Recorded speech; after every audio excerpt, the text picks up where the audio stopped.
Hello guys, welcome back to my channel. Today I'll show you how to make a shirt collar, and without further ado, let's get started. Alright guys, so this video is gonna be a very quick and easy one, and right here I have my fabrics that I'm gonna be using to make the shirt. I have my ruler, my scissors, and here is my pattern paper. Alright, and one other thing that I would be needing for this video is an interface. All right, there are several interfaces in the market. Here is a tissue interface. It's very soft and it's very popular in the market. We call it tissue stay. And right here we have the cloth stay.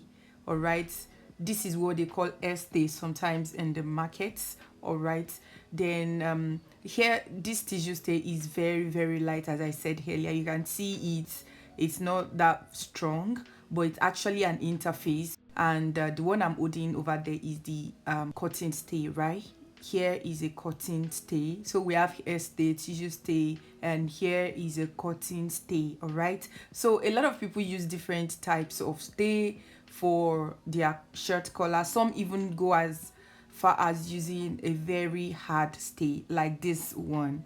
So guys, whichever one you have, just go ahead and use it. However, for this video I'll be making use of the cotton stay. All right, so it all depends on how well structured you want your collar to be and what fabrics you're using. And for this video I'm okay with the cotton stay. Okay, so let's get into it. Alright, so I'll use this blazer as an example. What you need to do is to measure the neckline of the shirt you're working on. Alright, so you go ahead and place your tape rule on the neckline of the shirt and you measure what you have there. So here is our pattern paper and it's on fold, as you can see right here. And after we've decided the neckline of our shirt, and in this case we are going to be using 18 as the neckline of our shirt. Okay, and because this pattern paper is on fold, we'll be using half of 18. All right, so the next thing I'm going to do is just to draw out the start line. All right, so this straight line here is just the start line, and that is where we're going to be taking our measurement. So 18 divided by 2 is 9. Remember that our pattern paper is on fold. All right, and our neckline round is 18, so we divided it by 2 and we got 9. All right, so the next thing to do is to determine the height of our collar stand, and I'm using 1.25 here. You can actually go ahead and use 1.5, that is 1.5 inches. Okay, but I use 1.25 as the height of our collar, and that is what I'm going to be doing. Okay, I'm going to measure the 1.25 all around the straight line that we marked.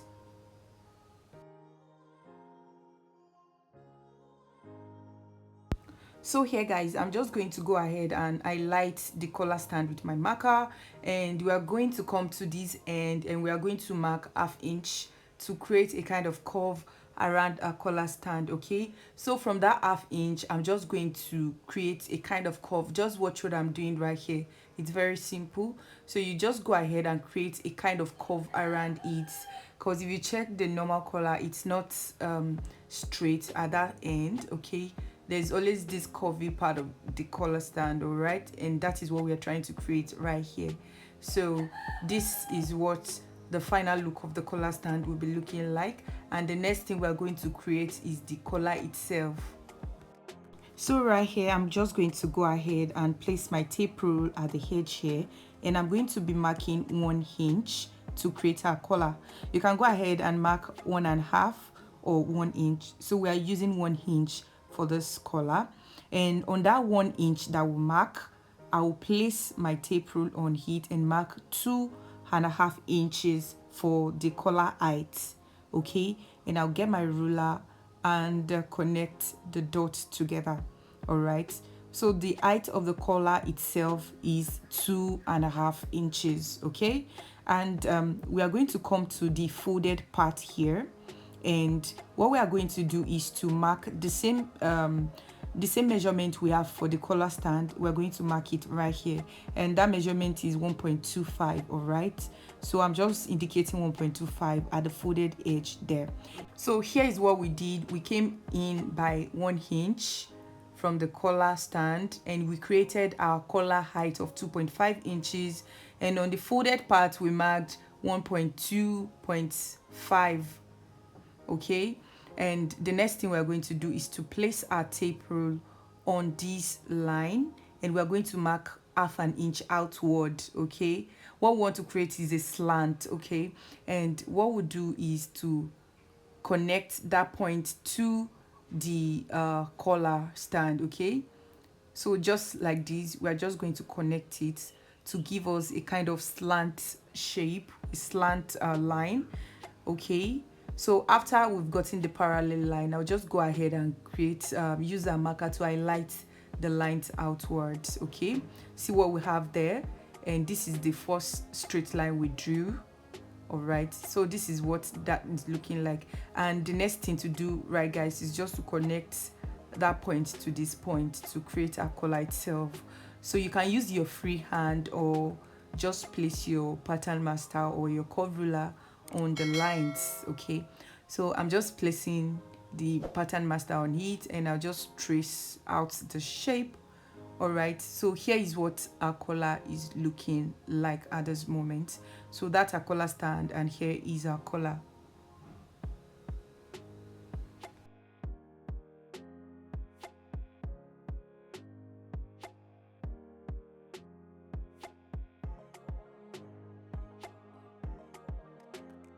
All right, so here is our collar itself, and this is the collar stand after cutting it out, and we're going to use this pattern to cut out on the main material and also for the stay. So here it is, guys. I've already used the pattern to cut out on the main materials, and I left half an inch all the way around it. All right, so that's the collar, and here's the collar stand. I made sure that I added half an inch all the way around it, and as you can see, I cut out 2 pieces of each of them. Okay, 2 pieces of the collar and 2 pieces of the collar stand, and while one doesn't have stay, the other piece had stay. Okay, so here is the one with the stay, as you can see.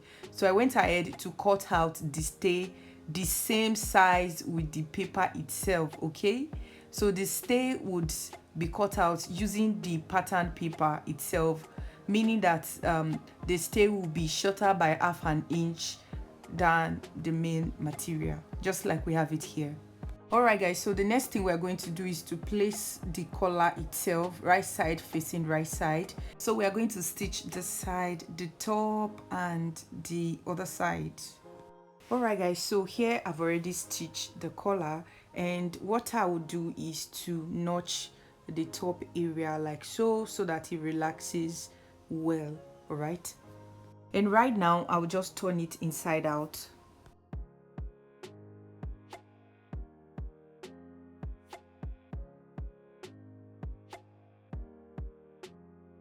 And here guys, I've already turned the collar inside out, and I gave it a good press.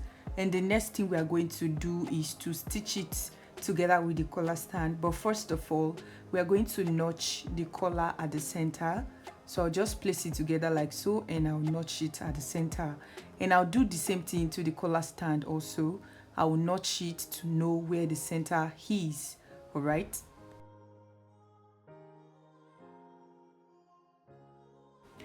And after notching it, the next thing to do is to place the collar stand on the collar itself like so, and I'll flip it to the other side, and I'll do the same to this one, the right side, on the right side of the collar itself. All right, and the next thing we are going to do is just to pin it, and after pinning it, we are going to stitch it. And that is what I've done here, guys. I went ahead to stitch the side to the top and to the side again. All right, so I'll just go ahead and cut out the excesses and notch the curvy part.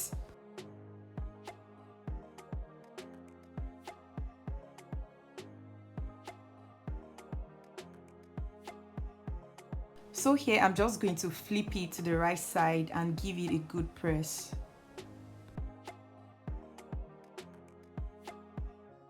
Alright guys, so here is the collar after giving it a good press, and I also went ahead to fold in half an inch at the bottom part of the collar, and this half an inch that I folded in is where you're going to join your shirt neckline, okay, to your collar. It makes it easier that way. All right,